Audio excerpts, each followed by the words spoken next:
Thank you for joining this TCTAP's COVID-19 Special Session 2. To date, no convincing evidence has confirmed that interventions with currently available treatment options will solve the COVID-19 problem in the long run. Although some patients have recovered, there is still much to know about what affects recovery in some patients and not others. Vaccines are under development, but are we close? Is there hope for securing one and rolling that out across the population in time for this outbreak? These issues will be discussed and presented by two distinguished experts of infectious disease in this session. The moderators are Dr. James Flaherty from Northwestern University in USA and Dr. Duk-Woo Park from Asan Medical Center in Korea. Hello, welcome to this special session on COVID-19 drugs and vaccines, lessons from infectious disease experts. Pleased to be here with Dr. Duk-Woo Park, and I'd like to introduce our panel. We have Dr. Sung-Han Kim from Asan Medical, Dr. Michael Lee from UCLA, Dr. Do-Yoon Kang from Asan Medical. And Dr. Park, please introduce our lecturers. Okay, thank you. Thank you for having me this session. And I'm gonna very happy and honored to introduce the first distinguished speaker in this special session. First presenter is Dr. Jonathan Grein, is the director of the Hospital Epidemiology at Cedars-Sinai, Los Angeles. He was the first author of the first article reporting potential effect Remdesivir on COVID-19 patient series, published in New England Journal of Medicine, entitled Compassionate Use of Remdesivir for Patients with Severe COVID-19. Dr. Grein, would you please your special lecture? Thank you very much for having me. Okay, so my goal for the next 15 minutes is to give a brief overview on some of the therapeutic options and our current state of understanding for where we're at for therapeutic options. So I will start quickly with an overview of some of the treatment strategies. Then we'll spend some time talking about the antiviral agents, specifically Remdesivir, and also what we know about hydroxychloroquine very quickly. And then I will talk about the status of our immune-based treatments, specifically Dexamethasone and IL6 inhibitors, and briefly about convalescent plasma. As a quick reminder, what we do know is that the key risk factors for mortality with COVID-19 include older age and the presence of comorbidities, particularly cardiovascular disease and diabetes. And at least in the United States, there are currently no FDA-approved treatments for COVID-19, so that is important to remember. Remdesivir did receive emergency use authorization at the beginning of May based on some of the data that I'm going to share in a minute. And it's important to remember that there are many clinical trials underway, so this information is changing fairly rapidly.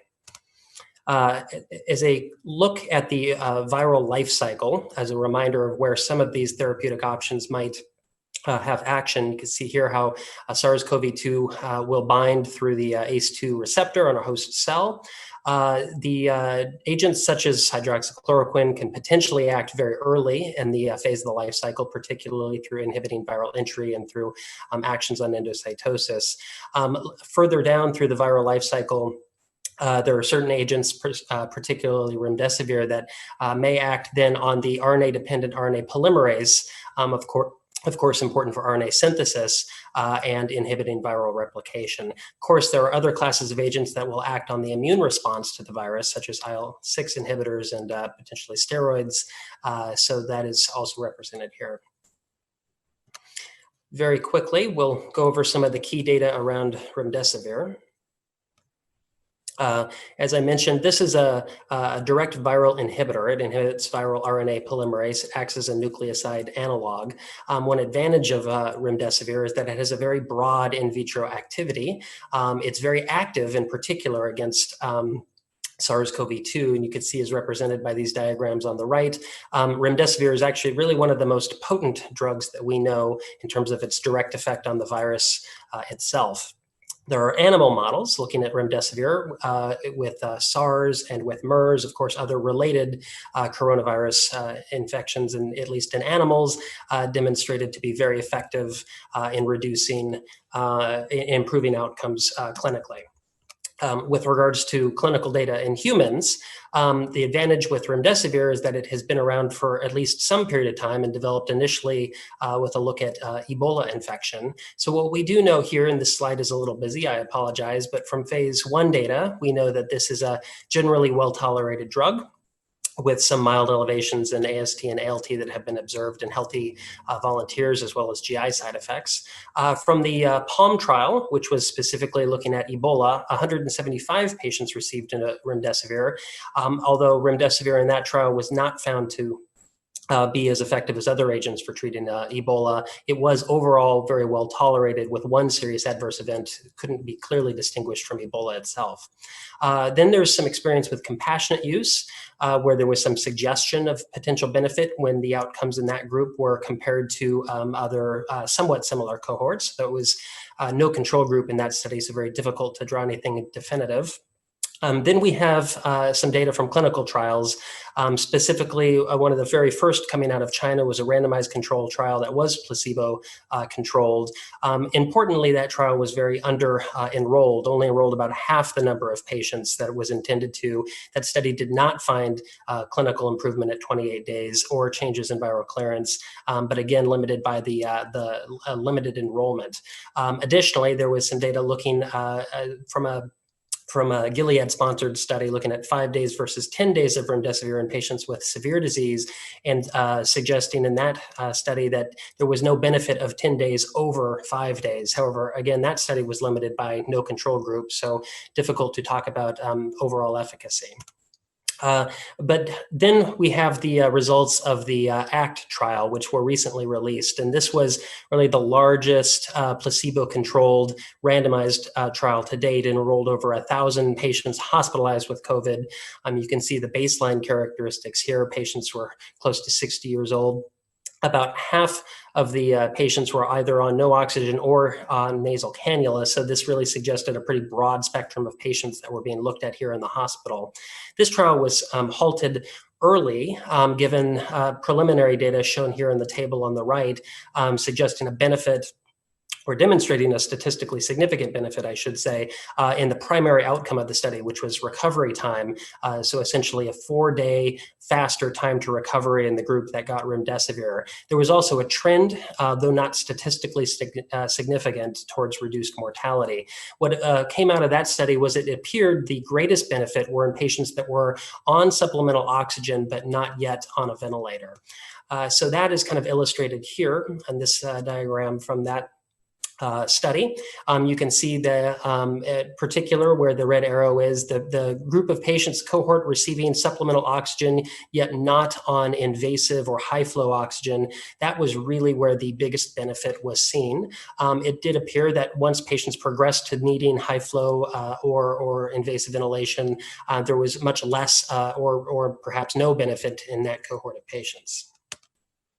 And again, from that study, just highlighting a couple other patient groups that may have potentially benefited the most, particularly those in a slightly younger cohort, age 18 to 40, seem to have the best outcomes as well. As we said there, the group receiving oxygen yet not requiring high flow or mechanical ventilation. So just to illustrate the point. So very briefly, as a summary for remdesivir, it does appear to be associated with a faster time to improvement in those that are hospitalized, but not potentially not yet on a ventilator. It is generally well tolerated, although you should watch for GI symptoms as well as transaminitis. In the United States, remdesivir is available through emergency use authorization, although the stockpiles are becoming a little bit, it's becoming a little bit harder to find at the moment. The criteria generally are being hospitalized, typically requiring supplemental oxygen, and with AST and ALT levels less than 5 times the upper limit of normal, creatinine clearance greater than 30, and of course, patient consent. And the typical treatment duration is 5 days if not intubated, and 10 days if intubated.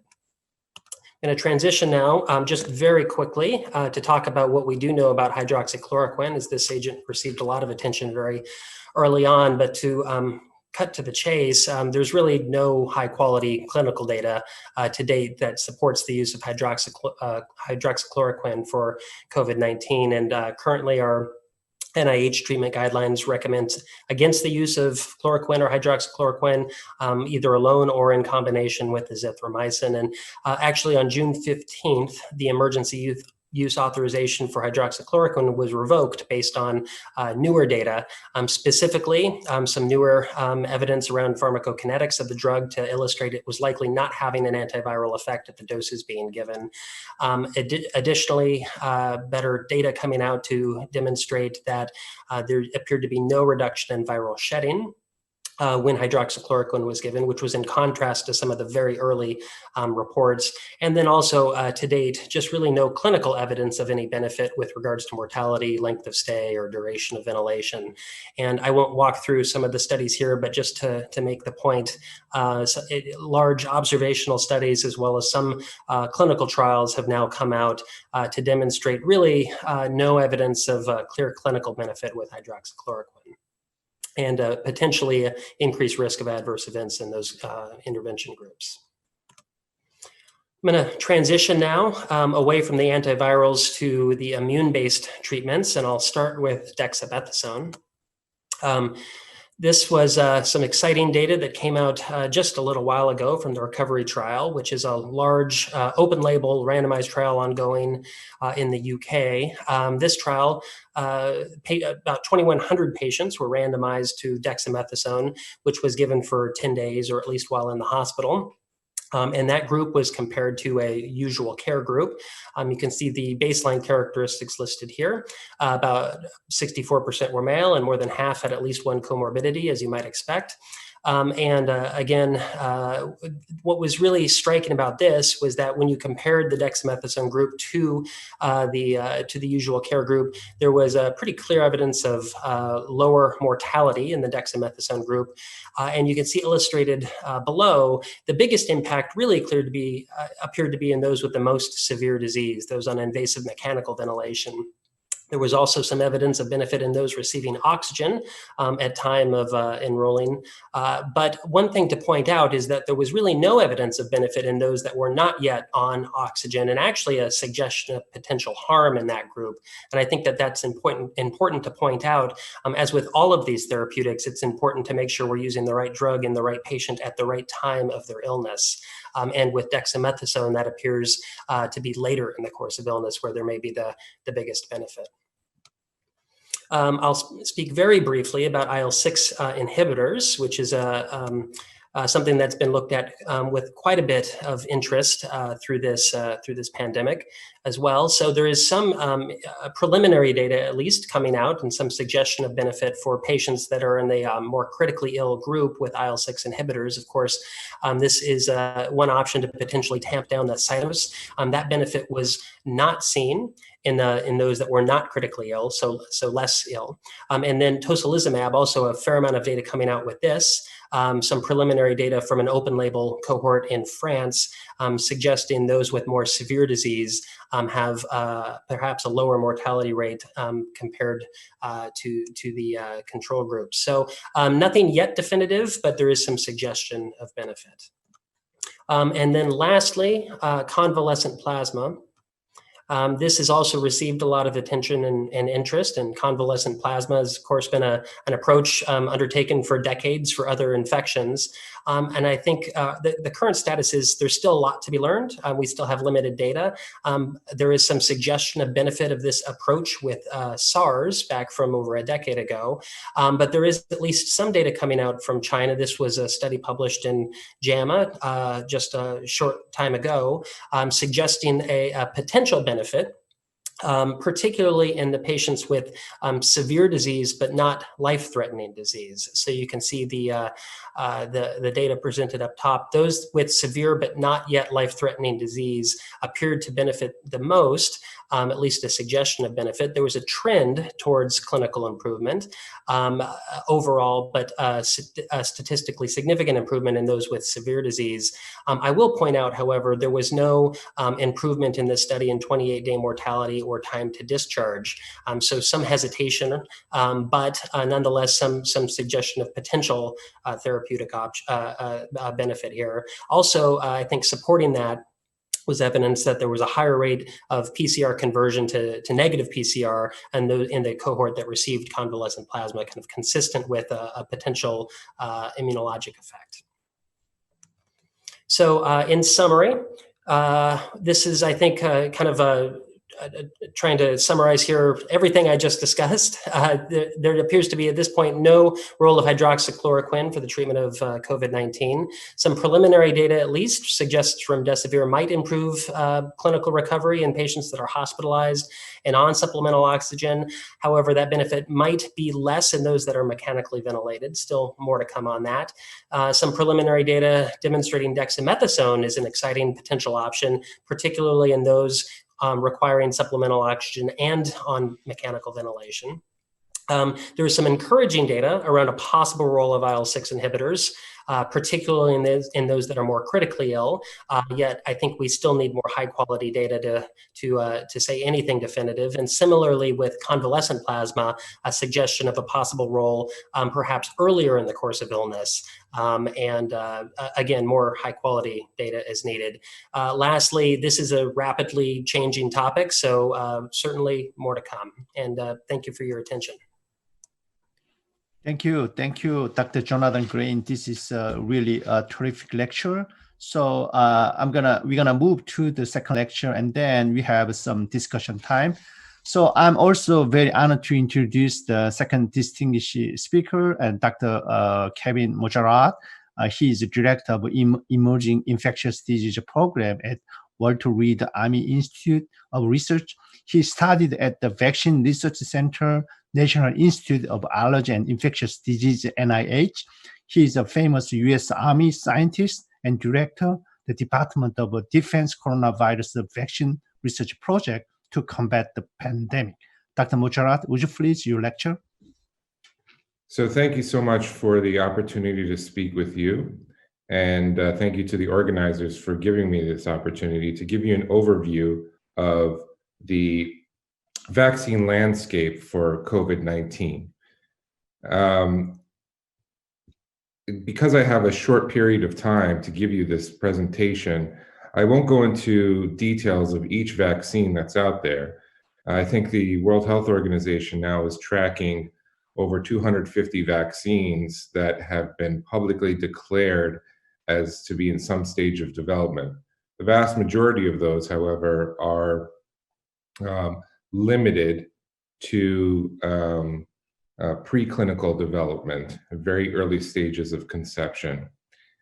Even so, with those that are more advanced in development, there are dozens of candidates. So I'll give you a high-level overview of the general approach that's being taken towards vaccine development in the midst of this current pandemic, speak to the general platforms and the targets for vaccine development, and then talk about how these vaccines are being accelerated and their timelines being compressed towards licensure. Finally, I'll give you an overview of one approach that my group and my institute is taking that leverages a more broad platform to coronavirus vaccine development overall.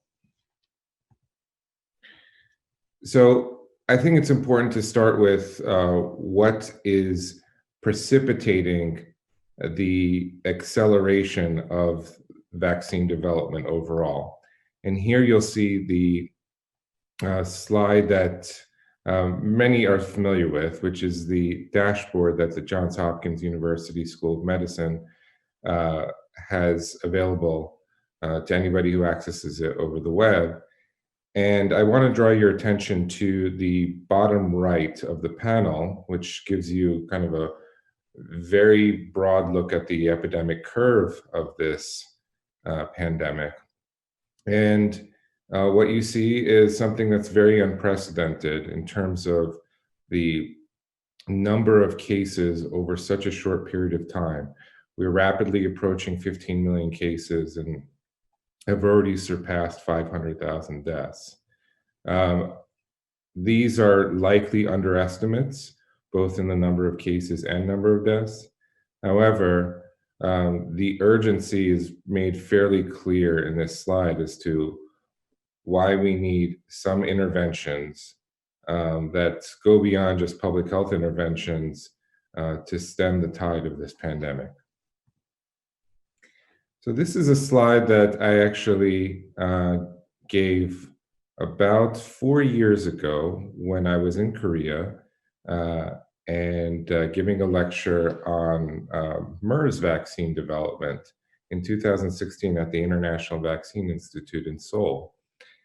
And it rings very true now, and it's sort of haunting to be giving this presentation with this slide again, but I wanted to illustrate a point here. So you can see here that MERS coronavirus taught a very harsh lesson to Korea, but also to the world in terms of how to deal with and anticipate coronavirus epidemics. We had seen SARS, but just about 10 years before that.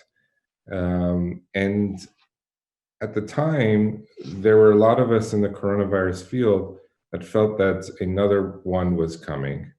We didn't know when, we didn't know how. We had some guesses as to which strains we were seeing circulating in bat populations, particularly beta coronaviruses that we thought may make the leap from animal populations to human populations.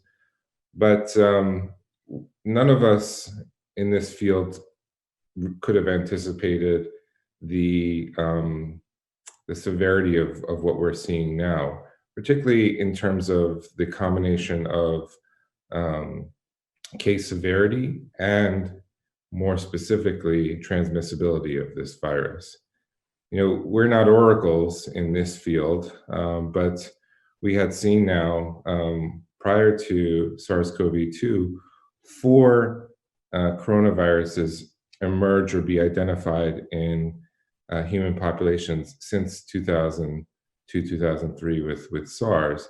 So we felt that there was an acceleration of the number of coronaviruses that were making the zoonotic leap into human populations. So that particular lesson with MERS, and then more pointedly around the same time was the Ebola outbreak in West Africa of 2014 to 2016.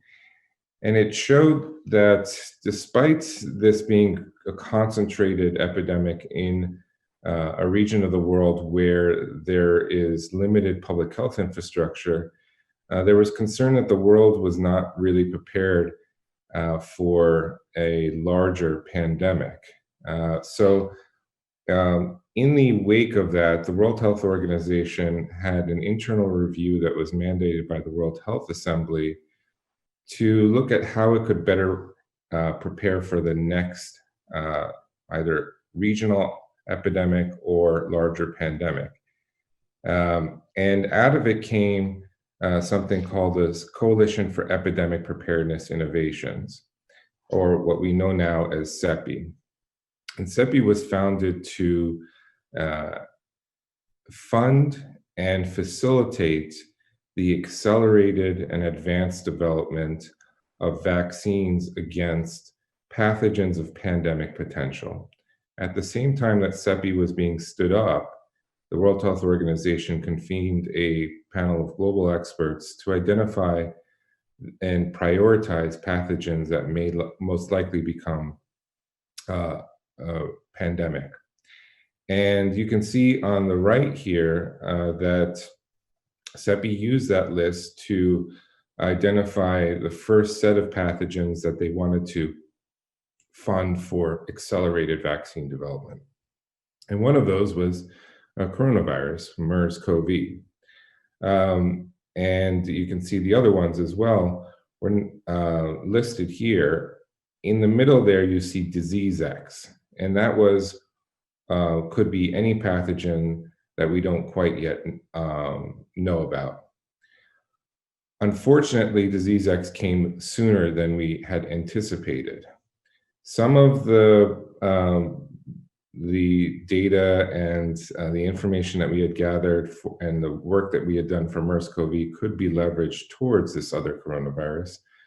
But we were really caught on our heels, just starting to think about the accelerated development of vaccines for pathogens for which we had not yet seen.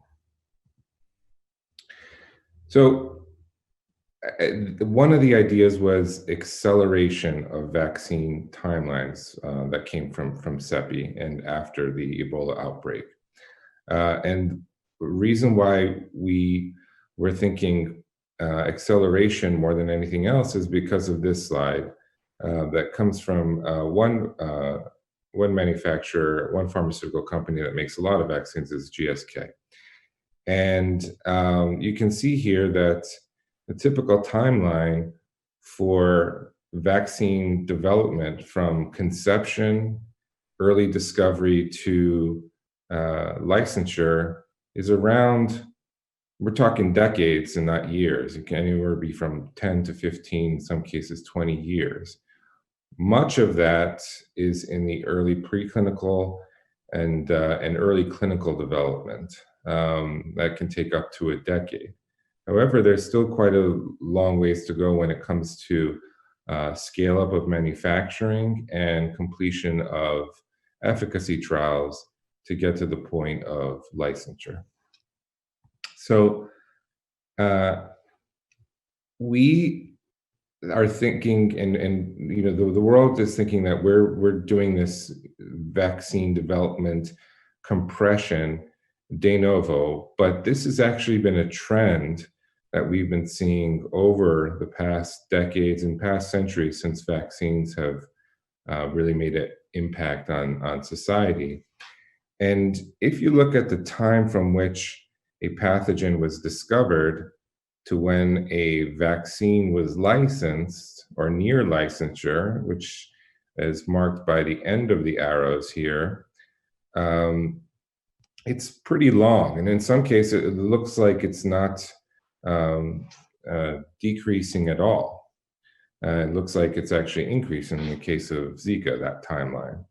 However, if you look at the time from which a vaccine development program began to when the vaccine was licensed, you can see that timeline has shrunk considerably. Now for Zika, the epidemic waned, and so we didn't get to the point of licensing the vaccines that we had developed. But in the case of Ebola, when there was really in earnest a will to develop a vaccine, we went very quickly, within the span of 5 years, towards full licensure. What we're trying to do with SARS-CoV-2, though, is not compress that timeline to a few years, but to less than a year, in a matter of months. And how are we doing that? So there are 3 particular ways that we can try to compress this timeline: priority pathogen, prototype pathogen, or platform. And I'm going to take the first 2 right now in this slide and then discuss the third in the next. So most of the pathogens that we are developing vaccines towards have surface proteins that elicit neutralizing antibodies. And in many cases, they are when we're talking about the viruses and the viruses that have been prioritized in the slides that I previously presented, they are viruses with class 1 fusion proteins. And those class 1 fusion proteins have very similar structures. and present epitopes on their surface that are the target for neutralizing antibodies when presented to our immune system. And for coronaviruses in particular, one of the major breakthroughs for coronavirus vaccine development that we're seeing now was made in the development of a understanding of the structure of the respiratory syncytial virus fusion protein, and essentially understanding the atomic structure of that fusion protein to then be able to stabilize that protein in one of its conformational states, what we call the pre-fusion conformation, that then exposes epitopes that elicit much higher titers of neutralizing antibodies. This kind of work then was applied to other coronaviruses prior to SARS-CoV. A lot of this work was done at the National Institute of Allergy and Infectious Diseases. So much so that early on in this pandemic, some of the people in that group were able to resolve the structure of the SARS-CoV-2 spike protein, that class 1 fusion protein on the surface of SARS-CoV-2, and now is the basis for almost all vaccines out there. And so you can take an approach where you look at a priority pathogen like MERS, or a prototype pathogen like MERS and other coronaviruses, and specifically get an understanding of the target for which a vaccine would be most potent. The other way to do this is having platforms. And the platforms, if you think about this in a different sense, is really the vehicle for delivery of the immunogen of interest. And this is what is really being taken forward in a way that has been unprecedented for any other pathogen. I'll take you through very quickly here the platform approaches. The first is nucleic acids, and typically that's meant DNA vaccines, but now we're seeing a whole range of RNA vaccines that are being advanced for coronavirus vaccine development. At the bottom of each of these categories, I have in white the pros and in red the disadvantages of each of these platforms. The second is viral vectors, which constitutes both replicating and non-replicating virus vectors. And the third is inactivated vaccines, which we've had a lot of experience with in the past, but has raised some concerns for vaccine-associated enhanced disease in the context of other respiratory viruses in human trials, but also in the context of coronaviruses previously in non-human primate studies. And then finally, protein vaccines, which constitute the majority of the vaccines that are being proposed to go forward for this particular pathogen. And our own vaccine at the Walter Reed Army Institute of Research falls into that last category. If you look across this landscape, though, I have highlighted the major companies that are taking forward one or more of these types of platforms. In each of these cases, that spike protein, that class 1 fusion protein, is the immunogen that is being delivered to the individual as the basis for the vaccine that elicits neutralizing antibody responses, and in some cases, as we understand the immunologic response to SARS-CoV-2, T cell responses, both T helper, CD4 responses, and CD8 responses. We're taking, in the last couple of slides, I'll just introduce the longer and broader approach of vaccine development for coronaviruses, not just focused on SARS-CoV-2, but the coronavirus family as a whole.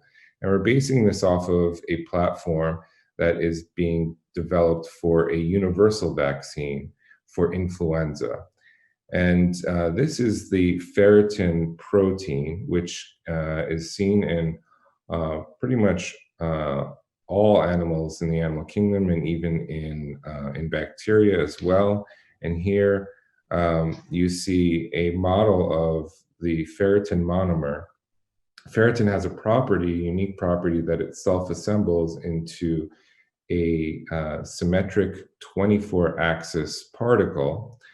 And this can be leveraged for presentation of a nanoparticle vaccine by linking your immunogen of interest to that ferritin subunit that then would self-assemble into a 24-mer particle. In this case, that immunogen of interest is a spike protein.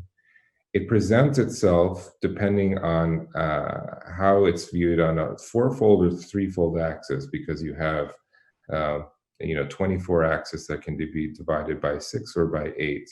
And we're taking the approach of using the Helicobacter pylori ferritin as the basis for a SARS-CoV-2 vaccine. In here, in the right, we have an electron microscopy image of one of our vaccine candidates that uses the receptor binding domain as the immunogen linked to the ferritin particle. Ultimately, what you get is this multiple presentation to the immune system on one small particle on a nanometer scale, but this can also be done with multiple coronavirus spike proteins, either from different strains that may develop in the future for SARS-CoV-2, or for different coronaviruses known and unknown in the future. Our vaccine we call the spike protein ferritin nanoparticle vaccine, or SPIFFIN.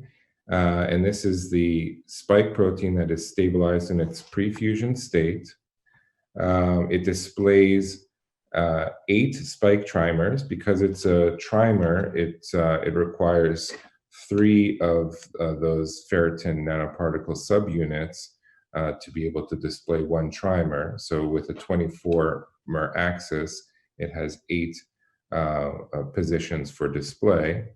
We have introduced mutations not only to stabilize its pre-fusion conformation, but to enhance its trimerization, and introduced a flexible linker that allows it to be presented somewhat far away from the ferritin nanoparticle. So all epitopes of that spike protein are presented to the immune system. So in summary, what I hope that you take away from this is that the emergence of coronaviruses in human populations is accelerating. As I said, SARS-CoV-2 is the 7th that we have identified, but the 3rd highly pathogenic in the past 17 years, and the 5th overall in the past 17 years. So this is an accelerating problem.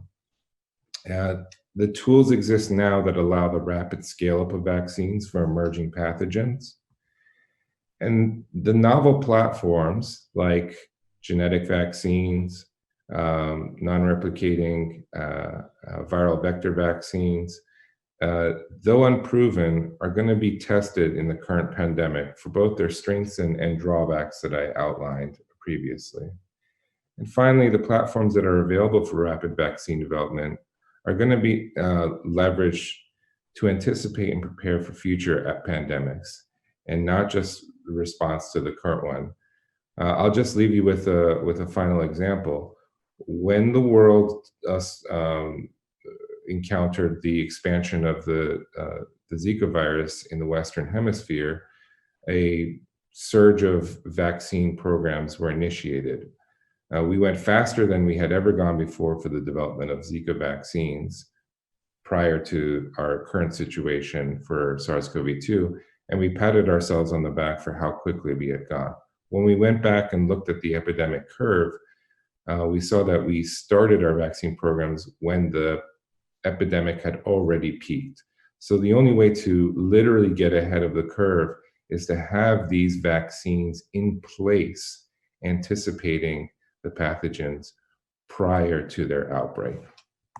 I'll just show this slide that acknowledges the many people in my department and on my team and other collaborators who have contributed not only to the development of our vaccine approach, but I'd like to acknowledge all those who have been working on the accelerated development and evaluation of vaccines throughout the global landscape, and the volunteers who have signed up to get tested with these vaccines. Thank you, wonderful. And Dr. Kayvon Modjarrad, this is a very wonderful lecture. So we invite also very distinguished discussant in the world, and we have 20 minutes enough discussion time. So after seeing the special lecture for clinical drug part and also vaccine development part, any question or comment from the discussant? Is it I'd like to, Michael or Ajay? Okay. Yeah, I'd like to also introduce Dr. Ajay Kirtane from Columbia University, who's also joined the panel. Those were terrific lectures. And I'd like to ask either lecturer, based on the vaccine lecture we just heard, do we think a vaccine is our way out of this current crisis, or, as Dr. Modjarrad said, are we preparing for the next pandemic in the vaccine efforts that are currently underway? I can take that from one perspective, and would then invite Dr. Grein and others to give their additional perspectives. I think it's all of the above. In public health and infectious diseases, we always take a combination approach to prevention. It's never just one prevention intervention that solves an infectious disease crisis. In the context of, if you think about Ebola, for one example, what brought that crisis, what resolved that crisis was not a vaccine, was public health interventions and social and epidemiologic and anthropologic interventions. I think it's going to take public health interventions that we're still trying to implement now, but smarter, more precise tools than what we have had at our fingertips. And then a vaccine of some efficacy will have an impact. We have learned that vaccines do not need to have 100% efficacy if we have other interventions in place to get that reproduction number down to less than 0. Okay, Michael or Ajay, and any comment, question to the presenter? Yeah, I had one question, and this is one that I've heard brought up, and I'm sure there's a relatively simple answer to it. But the question is that vaccines, if they target an immune reaction to the virus, because we know that the sequelae of the virus that are adverse are immunologically mediated, is there a concern with some of the vaccine and targeting of vaccines that we could elicit a more exuberant response rather than an attenuated response? And how does that factor into vaccine development? So at the outset of this outbreak in early February, we convened a meeting at the World Health Organization looking at different streams of effort. And in the context of vaccines and vaccine development, one of the key questions we wanted to make sure we addressed is enhanced disease. And there are two particular types of enhanced disease that were brought up and have kept being brought up. And they're oftentimes conflated with one another. One is antibody-dependent enhancement, which you see more in the context of systemic diseases, not those viruses that cause more focused respiratory disease.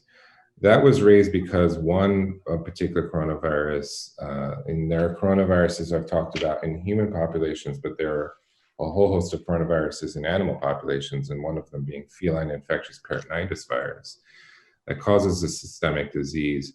And there is some evidence for antibody-dependent enhancement there. But the tropism of this virus also, that it's not macrophage tropic, kind of obviates some of the concerns that we have for antibody-dependent enhancement. The greater concern really is in what I mentioned, a vaccine-associated enhanced disease, more of a T helper 2 response that causes eosinophilic infiltrates with respiratory viruses. And the biggest example of this was with respiratory syncytial virus, which I mentioned in my presentation. So we learned from respiratory syncytial virus in terms of the structure of the class 1 fusion protein to develop immunogens that were more stable and more immunogenic for coronavirus, but we also learned a lot from that field with respect to enhanced disease. The problem is that, it's not easy to replicate that in animal models. It doesn't mean that we're not pursuing this evaluation. Right now, what is being established as a benchmark for all these vaccines is to show that it is not eliciting a Th2 response, that it is eliciting a predominant Th1 response. Some of these platforms, almost by nature, by definition, elicit a Th1 dominant response, particularly the genetic vaccines. They are going to elicit a very strong CD8 response. So we are making sure to look at that. However, that's a lot of that is in vitro work that we're doing. The animal work, as I said, is very difficult to replicate in a consistent way. And then we will, we're having to look at this not only in vitro, but ex vivo from the initial participants, so that primary immunogenicity focuses on the antibodies, but the very close second immunogenicity endpoints are the Th responses that would indicate whether there may be a potential concern for vaccine-associated enhanced disease.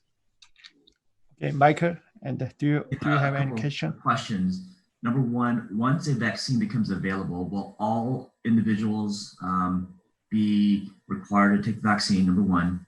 Number two, once a vaccine is available, what's the efficacy? Unlike, let's say, the flu vaccine, it is effective, but there are still patients that are dying. And finally, at what point do you think it'll get to a situation where we're not required to wear masks inside a hospital, restaurants start opening up?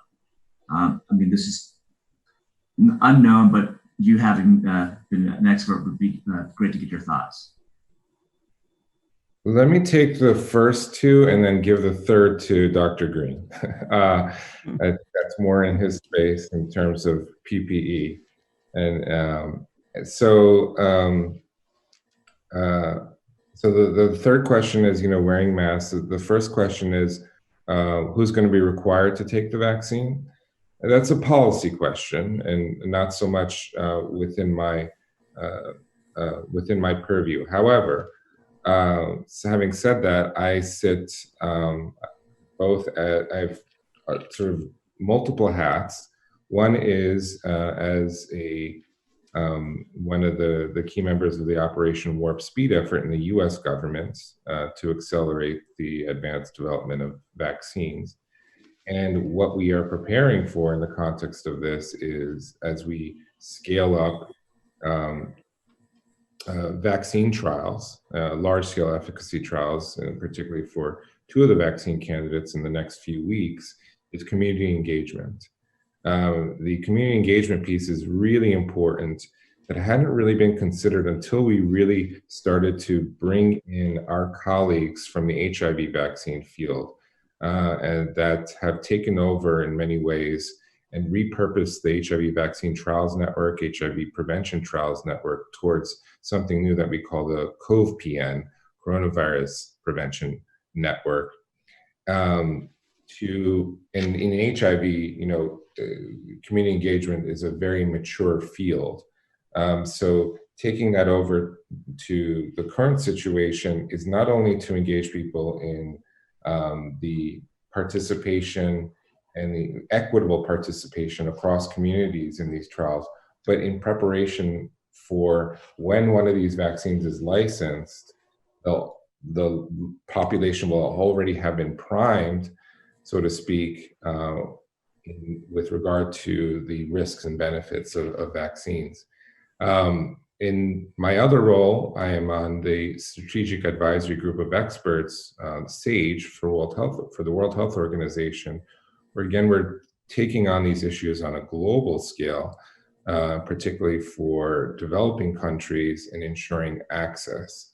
So the first step really is engagement of the communities, and then ensuring access to the key communities, because in the early stages, as we scale up the manufacturing of these vaccines, we have to prioritize which populations are the most important ones to receive the vaccine first, until we get to a number of doses where anybody who wants the vaccine can get the vaccine. As I was talking about that, I forgot your second question. Could you repeat it? Yes. How effective will it be? Unlike the flu vaccine, it does help, but it's not. Which question? So I think the question initially was around PPE. I can, unfortunately, I don't know that I have a lot of great news to say. I think the short answer is I don't think I see the need for PPE or masks kind of going away anytime soon, at least in the United States. I think it's important to keep in mind that this virus, unfortunately, has exploited. I think many of our initial kind of typical lines of defense, and specifically the fact that there's so much subclinical disease, potential asymptomatic transmission, and also it appears a propensity for patients to be highly infectious very early in their course of illness. Take that in combination with the fact that the diagnostic strategies we have are not perfect. All of these are huge challenges from an infection prevention and a public health perspective. So I think you've seen us going to these measures that we have not traditionally gone to, such as universal masking and face shields and extent of PPE use, because of the challenges that this virus poses. And until we can get to a point where community transmission is extremely limited, and hopefully a vaccine or two in addition with other things will get us there. Until we get to that point, I think we're going to see PPE use kind of being used in an extended way for, unfortunately, some period of time. Okay, Ajay, Yeah. you first. Okay. I was just going to say, and just to speak briefly about the talk you gave, which was fantastic on the therapeutics. I just wish that could be like required material and, strap people down and listen to it, because it's balanced. It puts the quality of the data in perspective with the actual hype that gets overblown. And what I wonder, I was actually just at a meeting yesterday, a family event, and was speaking to physicians, and there's so much misinformation out there. The Henry Ford hydroxychloroquine study came up from doctors, and they said, oh, well, now it works, it's great. And I am certainly not against hydroxychloroquine. It's just, I think any drug needs to be adequately tested. And I feel that we've really missed opportunities in being able to test them in a rigorous way. And I just hope that on the vaccine side, it seems like the trials are going to be made in a way such that they are trials as opposed to anecdotal experiences, which then don't help anybody and potentially can hurt people. Because we're cardiologists, and we've seen people with long QTs, we've seen arrests. You hear stories around the world of people who are just prophylactically on hydroxychloroquine, for instance, and having side effects. So it's not that drug. Any drug can do that. But I thought your talk was great that way. But Yeah, Jonathan, definitely. Okay, Yeah, James. You did navigate us through the subtleties of remdesivir and dexamethasone. Are we at a place where we have a treatment algorithm that we can disseminate, or is it still too rapidly evolving in terms of therapeutics? It's a great question. And I think one of the challenges implicit in that is the availability of these treatment options as well, which is not uniform. And so I think in an ideal setting, when you have, all of these treatments readily available, I think then you could see a treatment algorithm begin to develop. But I think at this point, it's a bit too heterogeneous. And I think you've seen different centers, certainly across the US and I'm sure across the world, taking different approaches. It does appear, at least right now, that there's a role for remdesivir, particularly in those hospitalized patients requiring some supplemental oxygen. There probably is a role for dexamethasone, and then there may be a role for some of these other IL6 inhibitors further down in the patient's progression of illness. But right now, data is emerging a little too quickly, and treatments aren't always widely available. So I don't think that's part of the reason you have not seen yet a uniform treatment approach develop. So I have one question to Dr. Jonathan Grein. Some is current available the clinical result from the most candidate treatment. I think some are mixing, not compelling to confidently adapt to such treatment. As it shows the active trial, the shortening the time to recovery is okay, but there is no mortality benefit. Also, some serious patients is not well. Also, some recovery trial, some in opposite side. The healthy patient is hazard and the sick patient is more benefit. Is all clinical study. Last week Friday, Gilead shows some retrospective code comparison. There was some mortality benefit. I think overall evidence looks like good, but not compelling. Also, that causes some infodemics. How can he adapt? Is optimal treatment? That is confusing. How do you think about the Jonathan? I may not be totally understanding the question. I apologize, but I think you're kind of getting at how do we handle this information overload that's kind of coming at us, and that was brought up in a previous question as well. And I will say, at least personally, that has been one of the most challenging pieces with this. On one hand, it's been great to see so much information coming out quickly, but there's just been this explosion of unpeer-reviewed data kind of coming out so quickly that I think, to be honest, is one of the biggest challenges we have as well. As I've said before, as much as this is a public health crisis, this is also a communication crisis that we're having. I think we're struggling as a scientific community to figure out the best way to communicate some of our findings in the most responsible way. So that's really one of the biggest challenges we have here as well. In terms of scientific rigor, New England Journal, for example, is held to the highest level. I've never seen case reports from individual institutions, and I'm seeing studies of 20 people for myocardial injury. Has the bar been lowered too low, or is there a rush for need for information? And it's, recently NEJM had a paper that was rescinded. Just your thoughts about that. Okay, Professor Sung-Han Kim, and he's chair of hospital infection control team. And any comment and any question to your friend or Dr. Grein? Okay. Kayvon, do you have a short comment on the persistence of humoral immune response in recovered patients? Yeah, good question. The durability question comes up a lot. Very briefly, let me just, I want to make sure Dr. Lee's, one of his questions didn't go unanswered, which was how effective does a vaccine need to be impactful, and comparison to influenza. Really briefly, influenza is brought up often as a comparator in these discussions. In many ways, it is maybe not the best comparison to make. We do it because it's a respiratory virus that affects the world. 102 years ago, the last time we had a pandemic like this was influenza, but a lot of the parallels stop there. Influenza has been in the population for a long period of time, so people have been primed. And there's been kind of a drift and host adaptation that we haven't seen quite so much because of its newness with this particular virus. So we have to think of SARS-CoV-2 in a very different way, even though there are other coronaviruses.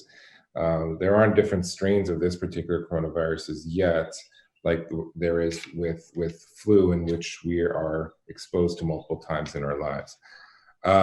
Effectiveness, I mean, that's just a very difficult question to answer.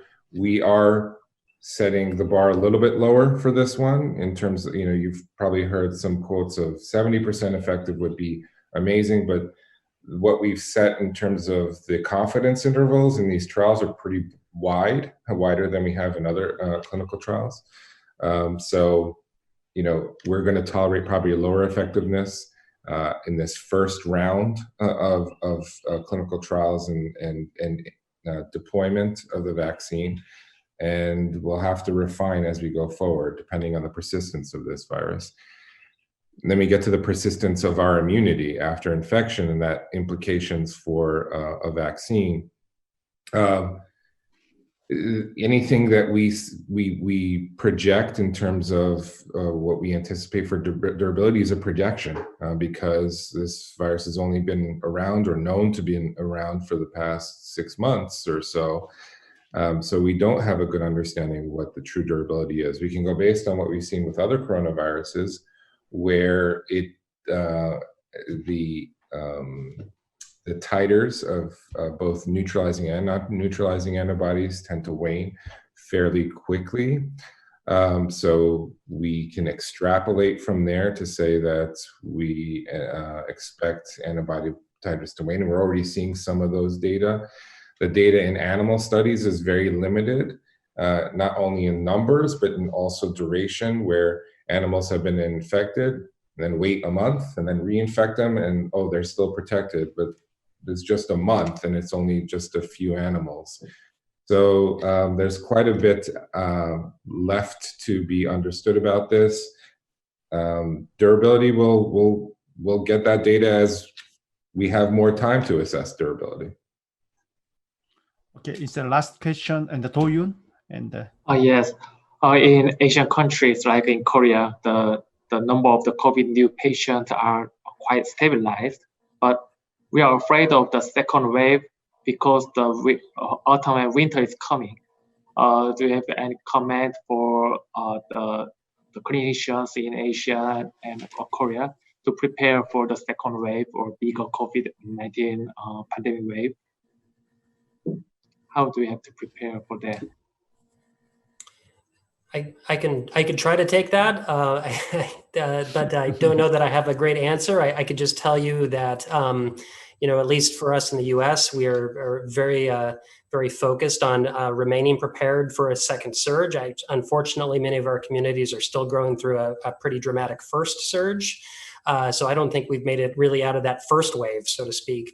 I think there's a very reasonable concern as the typical flu season begins that we could see an uptick in cases further. And also just the fact that you'll have more patients presenting with respiratory symptoms will be a logistical challenge in terms of sorting out who may have influenza versus who may have coronavirus. So the only thing I can say, and what our medical center is doing, is I'm sure many others, is just preparing and stockpiling and being prepared. We have the benefit now of having some experience in knowing how to approach this. Not only from an infection control perspective, but from a therapeutic and clinical management perspective. So in some sense, we're a little better prepared. But I do think we have to be cautious and do as much as we can now to shore up those lines of defenses before the winter comes. Great. So, and now it's time is end up, and James, and can you sum up this wonderful session? Well, thank you very much. Thanks for those great lectures. I think Dr. Grein masterfully went through what our current therapeutic options are, but explained to us that not all places have the same availability of drugs, and there's still a lot of clinical research that's being done in terms of therapeutics. And Dr. Modjarrad walked us through the very complex world of vaccine development and all the different strategies that are being taken, and the criticalness of time and challenges. And I've learned a lot, and I really thank the expert input that we got today. Thank you. Wonderful. Thank you. Great. And appreciate Dr. Modjarrad and Dr. Grein. And this is a wonderful lecture. I think appreciate Ajay, Kirtane, and Michael, and co-moderator Flaherty and Do-Yoon, and Dr. Kim. And I think this is a very educative lecture for the cardiologist. Thank you. Thank you. Appreciate. Thank you Wonderful. very much for having us. Yeah. Yes. Thank you.